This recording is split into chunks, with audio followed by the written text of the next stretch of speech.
muri laptop. You sneak through his laptop. Kuki ujya kurira muri laptop y'umwana atari yawe? Kaza mu mugabo yasohokanye umugore ngo baganire umugabo ngane baramubwira umwana wanjye hari amavideo y'urukoza soni yakayasiba muri laptop. Mwana amasaha ku laptop. Hari ibintu by'urukoza soni. You sneak through his laptop. Surumva atari amakosa kujya kureba ibintu umwana bareba. Umwinjira mu buzima bwe. Sasa hano yagira isoni. He's going through some big Bakawa umwana we n'umwana arakuze pe. Myaka 18 akeneye nayo privacy yiwe. At that age where he needs some space. Uyu mwana ageze muri iriya myaka bakeneye ubwigenge bwiyo gatanya nyine kumenya ko nawe akeneye umwanya we. Bombe ana afite isoni. Yakobwa kamukoraho ni kananga. That's soft. Ana wambaye ipantaro yoroshye. Hano ubwoko bwa denim n'amapantaro aba yoroshye. Cyane.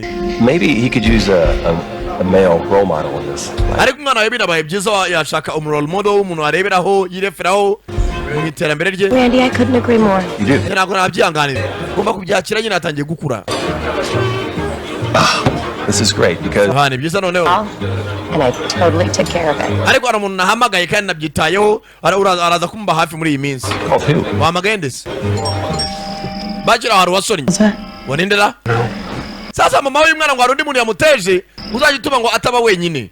Kubara igisaza hakuno cyari cyakomanga. Bite Mark. Bite. Williams, my Adin Williams is actually not here right now. Mama nawe ari none ha. Oh, I'm here to see you, my boy. Habo mwana wanjye none naje kureba. I understand you're heading up to college in the fall. Numveje ngo ugiye kujya muri college muri iyi minsi. Princeton ugiye kujya kwiga. But this really isn't a good time. Ariko ndashaka atari cyo gihe cyiza cyo kwiga Bibiliya. Asked me to stop by. Mama nawe wabinsabye ngo nze kuza hano. Bye. Sasa hari umuzaza waje muhira. Nimba ari pastor.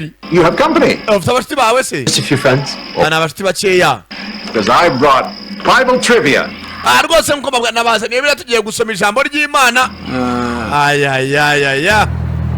Sasa